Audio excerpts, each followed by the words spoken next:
Good evening, everyone. Welcome to our Q class at the Aaron Copland School of Music at Queens College. My name is Jane Cho. I'm the Director of Administration at ACSM, and I also co-teach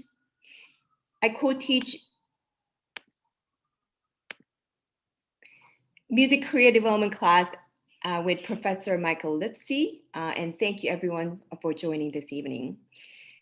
Tonight, we are very happy to invite Ms. Julia Bachheim as our guest speaker, who will share her experience and expertise in music publishing and licensing, which is one of the crucial field in music industry. And I know there is so much potential for career building if one is interested. I would like to read a little bit of Julia's bio. Julia Bachheim, the director of sync licensing at Downtown Music Publishing. Her role manages the company's synchronization licensing process, and hopefully Julia will be able to what that means. Synchronization and licensing process sounds pretty complex, including negotiating, quoting, and drafting long-term agreement for sync opportunities in all media types. Throughout the world, Julia also has a special focus on commercial, advertising, and branded content. Downtown Music Publishing is one of the world's largest independent music publishing and represent talents such as John Lennon, Yoko Ono, Brooker T. Jones, George Gershwin, Miles Davis, Hans Zimmer, John Prine, Ryan Tedler, Benny Blanco, and Jimmy Nappy, and the list goes on and on and on. Prior to assuming her role at Downtown Music Publishing, Julia was a VP of Business Affairs and Licensing at Rough Trade Publishing and Bank Rubber Music, where she oversaw all daily administration and operation matters, as well as leading the synchronization licensing department. She also worked freelance on music and entertainment related projects for the boutique business, entertainment, and intellectual property law firm Savor Thierdgård LLP. Julia began her career in the synchronization licensing department at ABK CO Music and Records. In addition to her current role, Julia serves as a board member of the New York chapter of Association of Independent Music Publisher and leads their young professional committees. Incredibly diverse and impressive bio. So we're very, very happy to have her tonight. But before we begin, I would like to thank Professor Michael Lipsey, our chair, for his support and leadership, as well as Justin Tricarico, who provides first-class tech support for all ACSM's class events and operations. We thank you. So without further ado, let's welcome Julia Bachheim. Julia? Hi, thanks for having me. Jane kind of gave a little bit of my background in my bio. Just to let you know how this is going to work, I'm going to do a little bit of a presentation now that's going to give you a background on music publishing overall, and also specifically about sync licensing and what that means. And I have some examples to play for you, so you kind of get a sense of the different types of sync licenses and what's involved. So I'm going to share my screen now so I can do the presentation part of this. 1 second. Okay, so I think you can see that now. Great. Okay, so music licensing and publishing basics. So I'm going to go back to the beginning and kind of take this kind of step by step and give you guys the foundations of what we're talking about with music publishing. And then I'll kind of go a little bit more in depth later in the presentation. So to start, what is music publishing? So basically we're looking at the underlying musical composition. That's what a music publisher deals with, versus a master recording, which is a recording of the underlying composition, which is more what a label deals with. So a good way to kind of help you understand the difference in those different types of intellectual property is the example of the song I Will Always Love You, which was written by Dolly Parton, also performed by Dolly Parton. She has her master recording of that composition, but it was also performed, as you probably know, by Whitney Houston, among many others. So there can be multiple master recordings and different versions of the same composition. So publishers whether it's a single songwriter representing themselves, or an independent publisher, such as Downtown Music Publishing where I work, or a major publisher. You've probably heard of Sony HEV or Universal. They all represent the underlying compositions. They represent them on behalf of the writers, and it's their job to administer, register, collect royalties for, and license those compositions. Labels, again, on the other hand, traditionally represent the master recordings, although with the advent of streaming services like Spotify and Apple Music and things like that, a lot of people actually will self-release their own music and they don't necessarily always use a label. In the same way, you don't necessarily have to have a traditional publisher. You can do a lot of this yourself, but as you'll see, it can be a little bit complicated. There's a lot of different revenue sources and things that a publisher does. So that's why most of the time songwriters end up signing with a publishing company. And also just to clarify, the underlying composition can be both the music and the lyrics. It doesn't have to have lyrical content. So anytime I'm referring to a songwriter, I mean the person that composed the music or the song. Again, it doesn't necessarily have to have lyrics. So let's talk about some of the different music publishing income streams. So again, at the base of this, we have the intellectual property, we have the underlying composition. And then these are all the different ways that you can make money off of that composition. So we have mechanical licensing, which comes from back in the day when they used to have actual mechanical piano rolls, or then when they had LP and vinyl, or if you're a little bit older, you might know from 90s and 2000s, actual physical CDs and things like that. That's mechanical reproduction. So you have physical, again, like an LP or vinyl or CD. You have downloads that you can get from Amazon or iTunes. You also have streaming, again, for example, Spotify and things like that. So mechanical licensing is statutory, which means that there's laws in place that dictate what those rates are for mechanical licensing. For a physical copy or a physical or a download, statutory rate is 9.1 cents per song. Whereas the rates for streaming, for example, for Spotify and things like that, those are actually determined by the Copyright Royalty Board. And they're determined every couple of years based on a lot of different factors, including market rates. And there's basically a whole trial that the Copyright Royalty Board goes through to arrive at those rates. But again, because it's statutory, the rates are predetermined. It also means that a copyright owner can't say no. So for example, if you want to cover I Will Always Love You by Dolly Parton, you're allowed to do it no matter what. You have to pay the statutory rate, but you're allowed to do that. And they originally set that up that way, specifically to foster creativity and to allow people to, you know, again, cover songs and make music available to the public. And that's why it's statutory. A lot of the other parts of music publishing are not statutory, which means that they're free market, which means that everything is negotiated. So just so you understand the difference between statutory and things that are negotiated. Another type of income stream is performing rights royalties. So you've probably heard of some of the societies in the US, like ASCAP, BMI, CSAC, and GMR. Performance rights come into play for things like bars and restaurants when they play music in the background or in a store.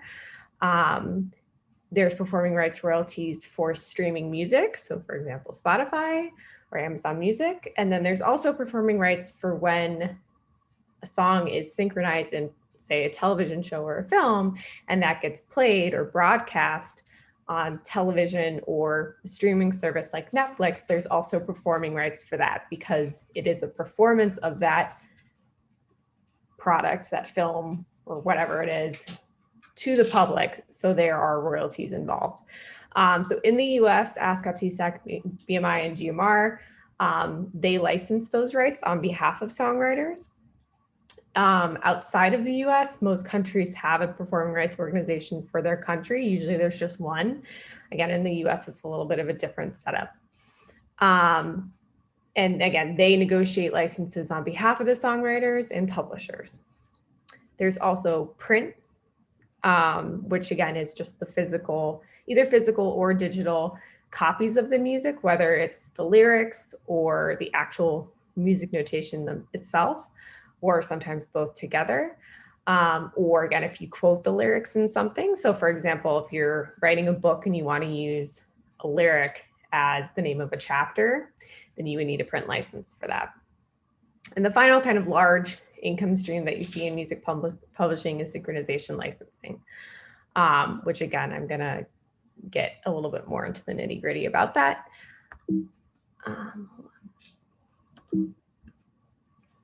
Okay, synchronization licensing is defined as pairing or synchronizing audio with visual media. As mentioned before, it's free market, it's not statutory. So everything is negotiable. And it requires a license for both the publishing and the master recording. So again, like in the example of I Will Always Love You by Whitney Houston, if somebody wants to use that in their film, they would have to go to the publisher that represents that underlying composition. And then they would also have to go to the label that represents Whitney Houston's version of that song. Typically, in synchronization licensing, there's a concept known as MFN, or most favored nations. MFN actually comes from it's actually a term that comes from the UN, and it basically means that all parties are receiving the same fees and terms. The concept comes from when a publisher and a label are both negotiating a sync license. For example, somebody wants to use it in a film, each one, the publisher and the label, want to get paid the same amount as the other one. So basically just ensures that the same fee would be going to the label as the publisher. This doesn't apply all of the time. There's situations where MFN wouldn't be appropriate. So for example, if you and your friends got together and recorded your own version of I Will Always Love You by Dolly Parton, and you were licensing your master that you controlled for that, you probably wouldn't be able to command the same fee as the publishing for that song because it's a very famous song. So sometimes MFN doesn't apply, but it's a term you'll hear a lot with synchronization licensing. So I just wanted to explain what that concept is. So a few things that we need to consider when we're talking about sync licensing and specifically negotiating a sync license. So the type of project that it is. Is it a film? Is it a commercial?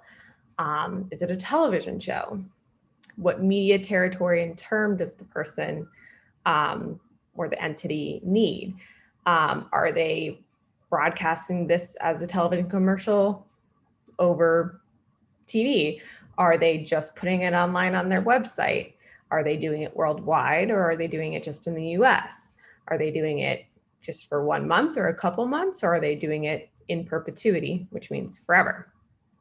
So you kind of have to you have to understand how they want to use the song as well as the project and all of the terms that they need in order to really arrive at appropriate pricing.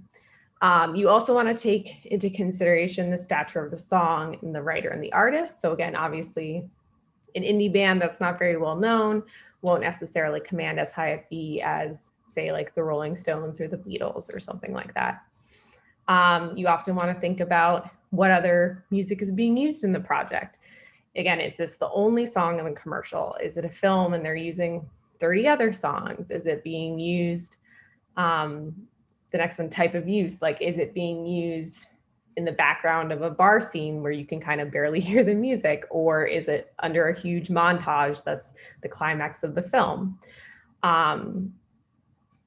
You also have to take into consideration, obviously, the budget of the entire project. Not that necessarily dictates pricing, but if you know that it's an indie filmmaker and they're making their entire film for $50,000, that's obviously going to affect the fees that you're able to work out with them versus if you're, dealing with Netflix or 20th Century Fox or something like that.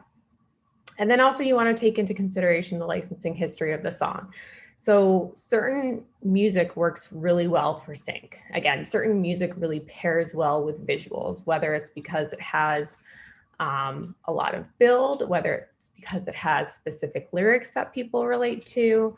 Again, especially for things like commercials and advertising, sometimes there's lyrics that really, drive home a point that an advertiser might want to use. So again, songs like that are very special or work very well for sync can again command higher fees versus, songs where it's maybe a little bit more interchangeable or it doesn't really get used very often. You might be willing to, price it a little bit lower. So that's kind of the broad description of the things that you need to think about when you're doing a sync license.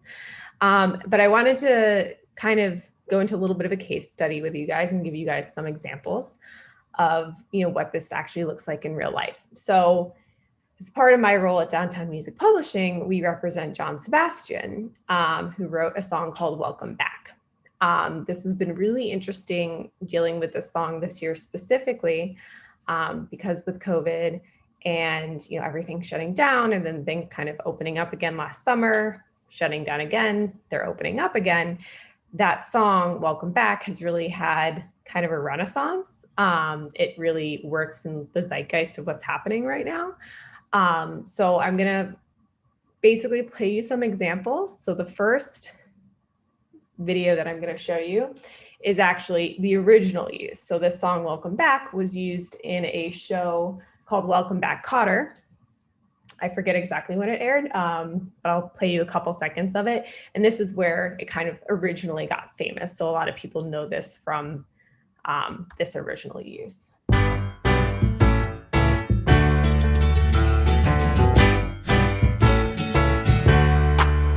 Welcome back.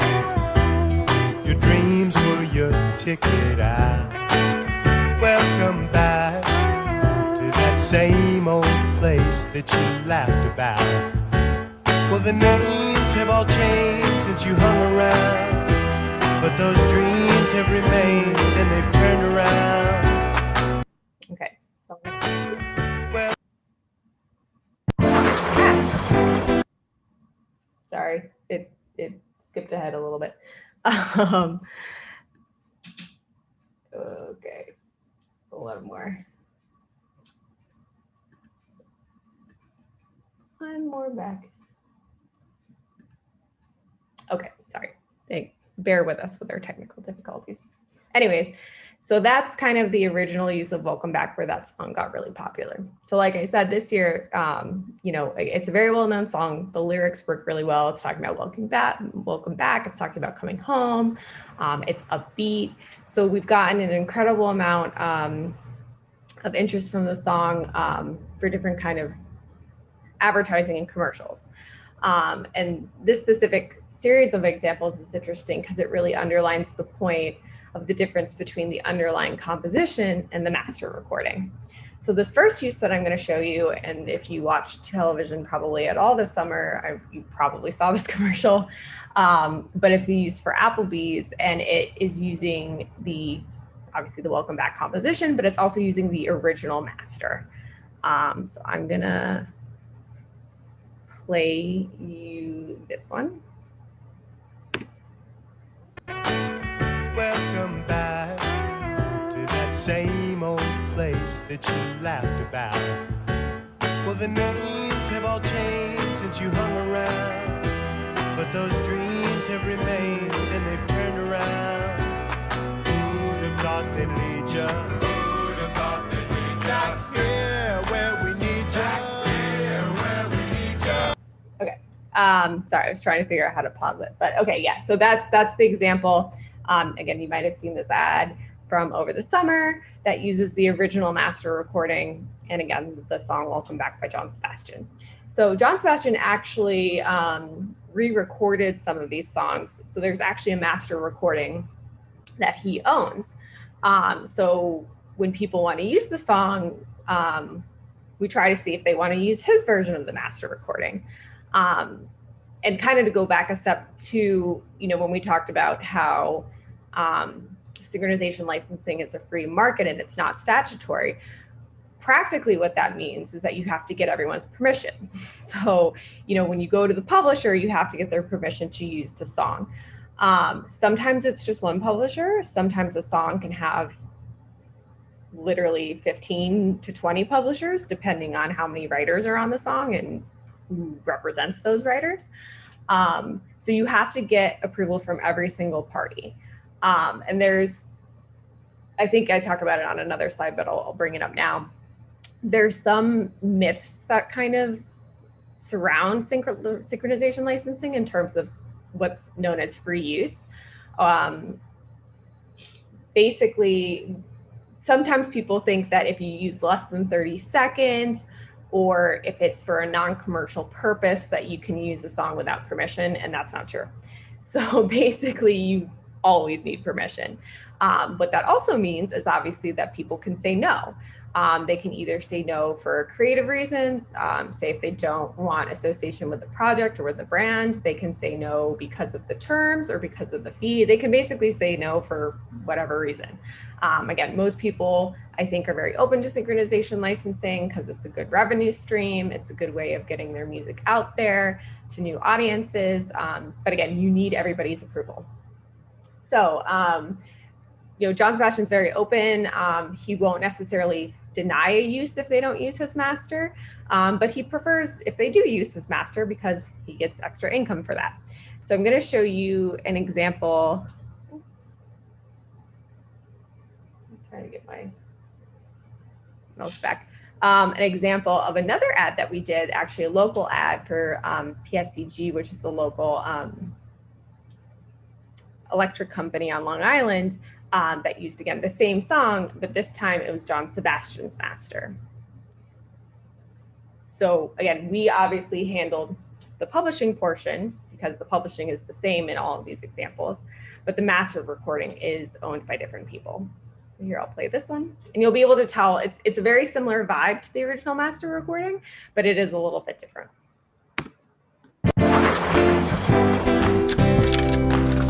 Welcome back.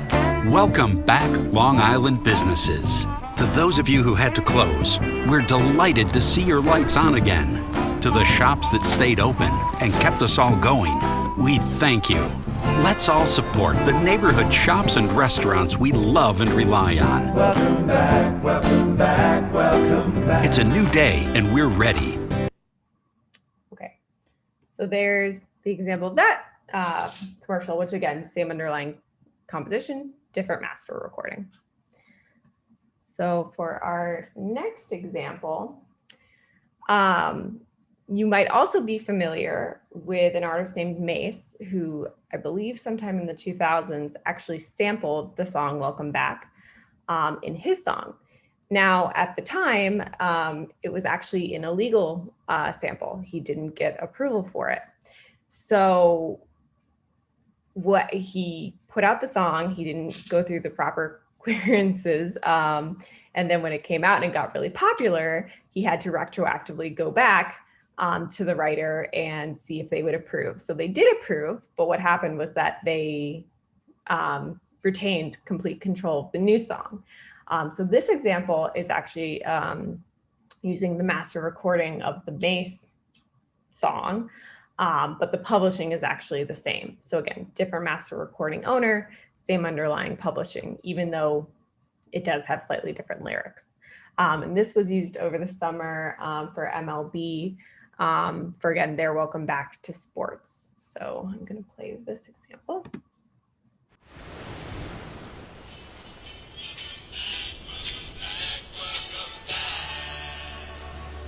Welcome back. Yeah, man, how you doing? You good? I know you like that. I know you like that. How long you been back, man? And when this beat drop, I know they gon' lean. World debut, I know they gon'. So again, that's an example of another commercial that used the song, but again, a different version. And that really, again, kind of drives home the point of you can't illegally sample things. Again, anytime you're using somebody else's copyright, whether it's the underlying musical composition or the master recording, you have to get permission. There are certain cases that can fall under fair use. For example, for certain educational purposes. So in classrooms and teaching, or if you're doing a parody of a song for social commentary, basically, you can do it. There are ways that you can do fair use, but it is actually pretty narrow as defined by law as to what those cases are. So again, there's a lot of these myths that if it's under 30 seconds or, if you're not really making money off of it, but that's not actually true. You do have to go to the publisher and the master owner and get permission for it. And it can be very complicated because, like I mentioned before, sometimes there's a lot of copyright owners on that for publishing. Again, sometimes you can have 10 or 15 or more. It's difficult because there's not necessarily one centralized database that tells you who is somebody's publisher or who owns the rights to these things. Ask FBMI, CSAC are great resources for that, but they don't always have completely up-to-date information or contact information. So it's a little antiquated the way that the music industry still handles sync licensing. But again, that derives from the fact that it's a free market and, everybody has control over their copyrights. So unfortunately, that's just the way that it is. So that's kind of the bulk of my main little presentation here. I'm gonna flip to the next slide just to give you some further reading if you want to learn more about music publishing or sync licensing. These are some really good books that you can check out. All you need to know about the music business by Donald Passman is kind of, the best resource that everybody recommends. But there's a couple others on there that I threw out. I also put my email if you want to get in touch with me with any questions or things like that. I'm very open to discussing this or talking about it. So feel free to get in touch. But yeah, so I hope that you learned something and that you have a little bit of a better understanding as to what music publishing is and what the different types of rights and licensing that we deal with. Again, it can be very complicated, but it's a really fun industry to work in. It's nice because you're working with music, you're close to music, but it's creative, but it also deals with the business side and the legal side of things. So it's a really nice kind of hybrid of all those different specialties. And a lot of people, I think, don't necessarily know that that's a path that they can take as a musician or as an artist, that there's tons of careers available in music publishing, whether it's, again, more on the creative side, so something like A&R, or if it's more on the business side, like even accounting or royalties, things like that.